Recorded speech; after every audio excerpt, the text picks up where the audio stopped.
अज्ञानं विज्ञानं प्रज्ञानं मेधा दृष्टिः धृतिः मतिः मनीषा ज्युति स्मृति संकल्पः क्रतु असु कामो वश इति सर्वाणि एव एतानि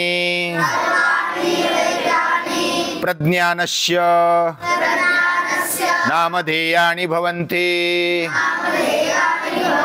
प्रज्ञानस्य नामधेयानि भवन्ति।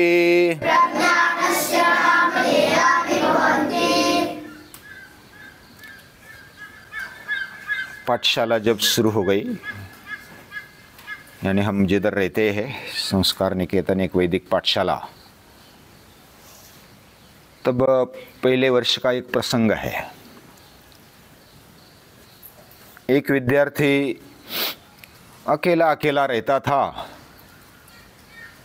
और बीच बीच में बीमार भी पड़ता था। उसको सर्दी हर रोज़ होती थी लगभग, यानी हर रोज़ नाक में से पानी और खांसी, बीच बीच में बुखार, और वो सभी में शामिल नहीं होता था। इकट्ठा जब होना ही है प्रार्थना में या तो वर्ग में या तो कुछ अलग जगह पर, जो भी हम इकट्ठा होते हैं योग में, उतना ही इकट्ठा होता था। बाकी वो अकेला अकेला ही बैठता था, नाराज रहता था, निराश रहता था। और बाकी विद्यार्थी एक साथ में खेलते थे, कूदते थे। कुछ नया कंस्ट्रक्शन चल रहा था, अन्नपूर्णा का कंस्ट्रक्शन चल रहा था। तो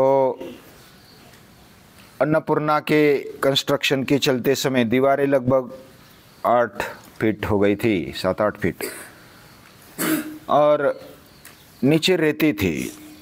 यानी जो अभी किचन बना हुआ है उसमें बीच में रेती का डिग और बाकी साइड से दीवारें, और लाफ्ट भी बन गया था। यानी ऊपर जो रखने के लिए, सामान रखने के लिए बनाते हैं ना, वो बना दिया था। तो विद्यार्थियों ने खाली समय में क्या किया, उधर 7-8 फीट ऊपर चढ़ जाते और फिर रेती पर कूद लगाते। अभी हर एक की बारी हो गई, और ये जो था वो अकेले अकेले रहता था। अभी सभी की 2-2, 4-4 बार बारी हो गई, तो इसको भी सभी को कुदवा ले, ऐसा समझा कि उसको 2-4 बच्चों ने खींचकर उठाकर लेकर आ गए और ऊपर चढ़ा दिया। और भी बोले कि कूद ऊपर से। वैसा ज़्यादा ऊंचा भी नहीं था, 7-8 फीट, मतलब कितना हम हाथ ऊपर करते तो हाथ लग जाता है लाफ्ट को। तो इतना ऊंचा उधर से अभी वो पहले तो डरता था, 1 बार 2 बार 3 बार हिम्मत करता, लेकिन फिर पीछे हट जाता। लेकिन अभी 2 बच्चे फिर ऊपर चढ़ गए, तू नहीं मारेगा तो हम धकेल देंगे, ऐसा बोल के फिर उसने मार दी कूद तो लगा दी। लेकिन उसके पाँव में वो रेती में एक खिली थी सलिया, और वो घुस गई, पाँव में घुस गई, तो अंदर से घुस गए और ऊपर तक, ऊपर नहीं निकले लेकिन ऊपर थोड़ा सूजन जैसा दिखने लगा। यानी वो सली वो रेत में थी और वो खड़ी थी, बीच में से आ गए और ऊपर तक आने को ही थी, थोड़ी रुक गई। तो वो खिली के साथ, ज़्यादा बड़ी नहीं थी वो सलिया, वह उतनी थी कि पाँव में घुस सके। वो फिर उसको उठा कर लेकर आ गए और बोले, अन्ना अन्ना क्या हो गया, क्या हो गया। उसका खून बहने लगा पूरा, अन्नपूर्णा में खून, बाकी हाथ लाते समय पाठशाला में लाया, पोर्च में, उधर भी खून पूरा। तो मैं तो दौड़ते दौड़ते गया और उस खिली को पाँव में पकड़ के रखा और पूरा खींच लिया और निकाल दिया, उसको निकाल दिया और कपासी लगा के उसको, खून को रोक दिया, बांध दिया। लेकिन खून लगभग 1 कप जितना गया था, उससे भी आगे गया होगा, इतना खून बहता था। और वो बहुत ही रोने लगा, डरने लगा। और फिर दवाखाने में लेकर गए, उसको स्टिचेस पड़े और फिर इधर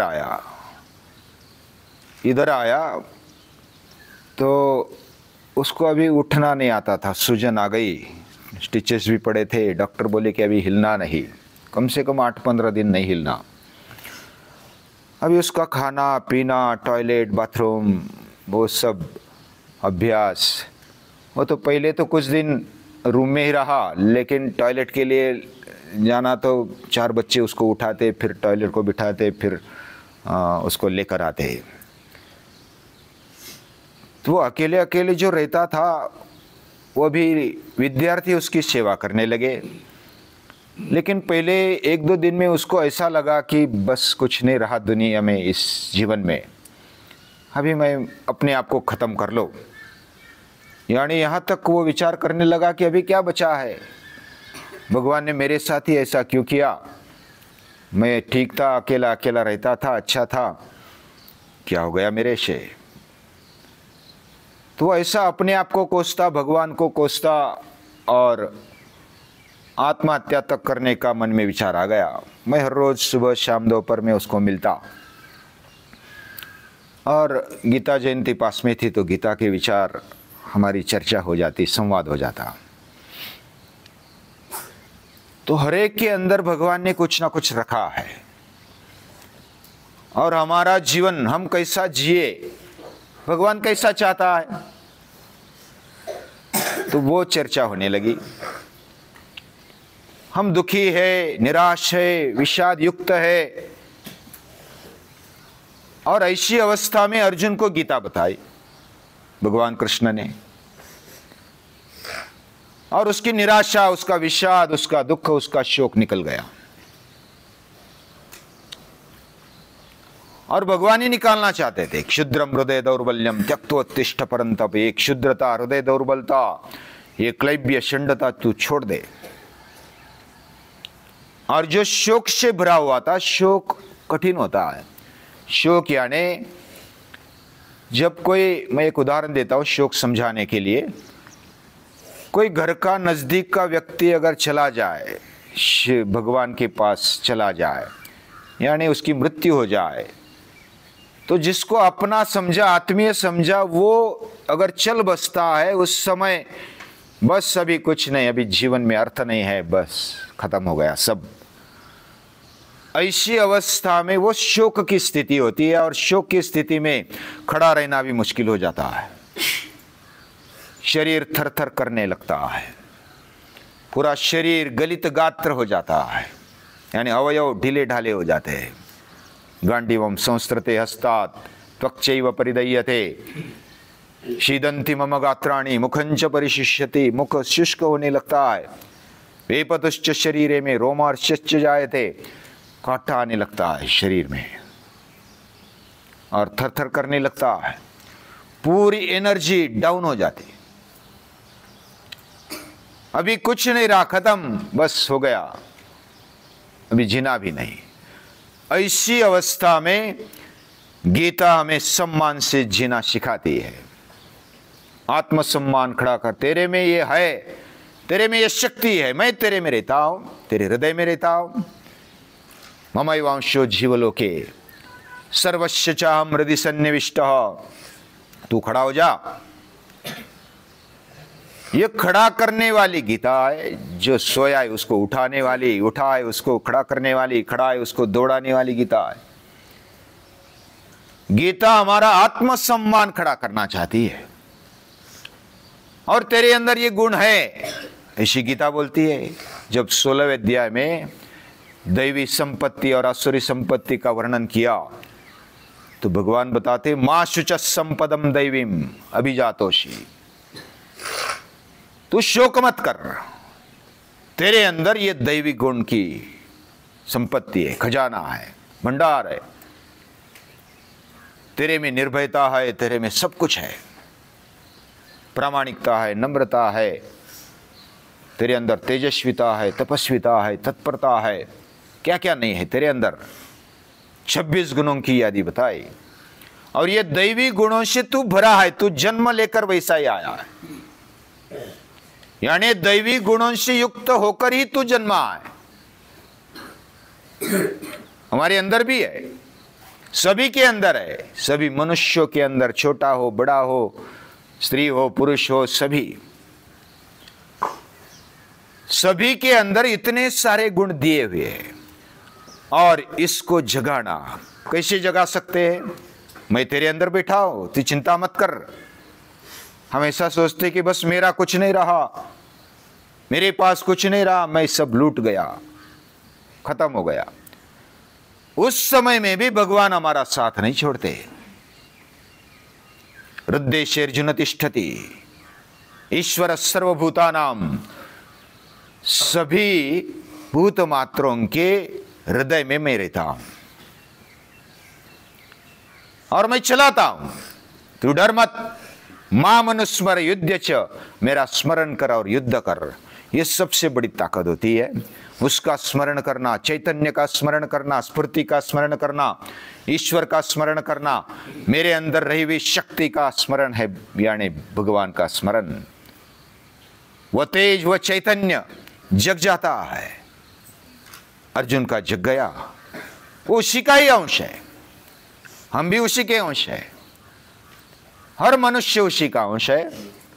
हम बीमार पड़ जाते हैं या तो कभी कभी सीरियस हो जाते हैं और उसमें से भी हम बाहर निकलते हैं। हमारा शरीर सेल्फ रिपेयरेबल है और सेल्फ रेगुलेटिंग ऐसा शरीर है, बहुत अच्छा बनाया है।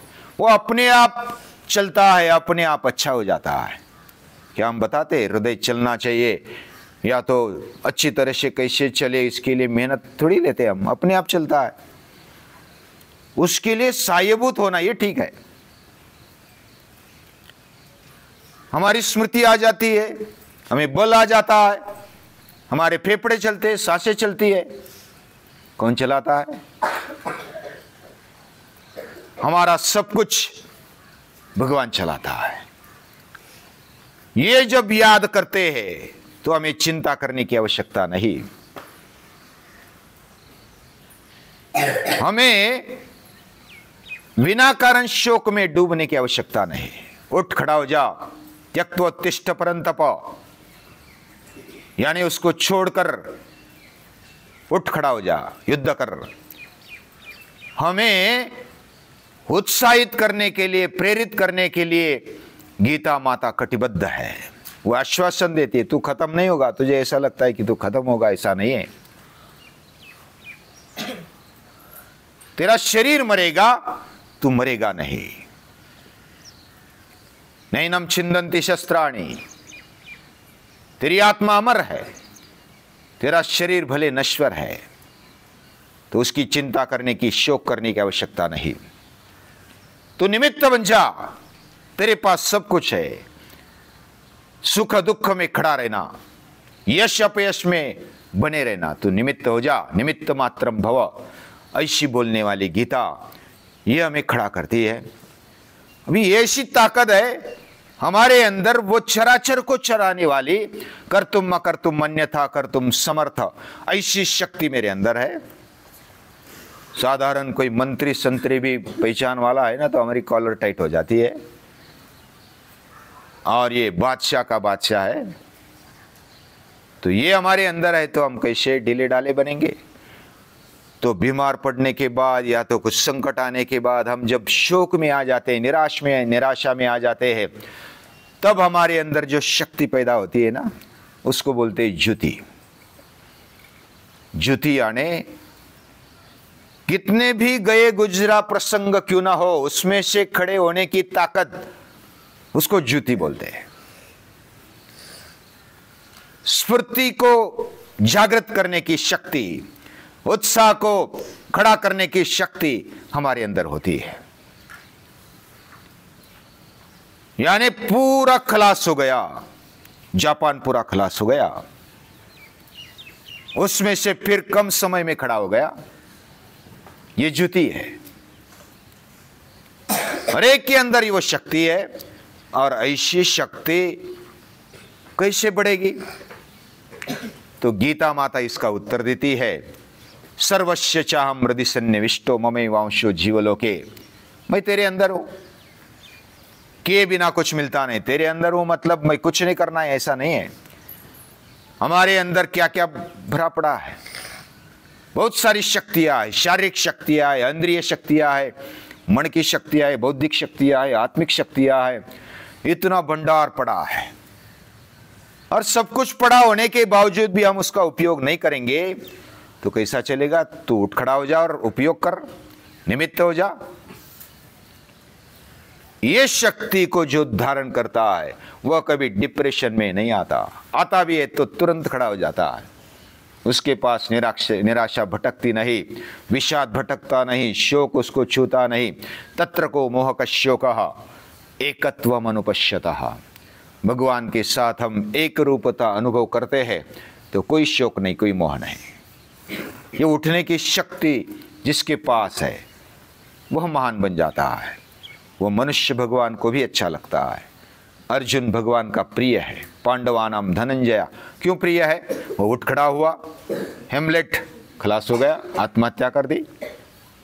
यानी शेक्सपियर का हेमलेट उसकी नाटक है, बहुत अच्छे नाटक है। और उसमें शोकांतिका, उनमें जो भी नाटक निर्माण हुए ना वह सब लगभग शोकांतिका है। और हमारे नाटक या तो हमारी कहानियां कैसी होती है, सुखांतिका होती है। बाद में बहुत अच्छा हो गया, लाले लाल आनंदी आनंद हो गया। तो ये हमारा जीवन बताने वाली गीता, और ऐसी ज्योति हरेक में है, ऐसी हरेक में जो चैतन्य है उसको देखते हुए, स्फूर्ति को जगाते हुए हरेक को नमस्कार है, प्रणाम।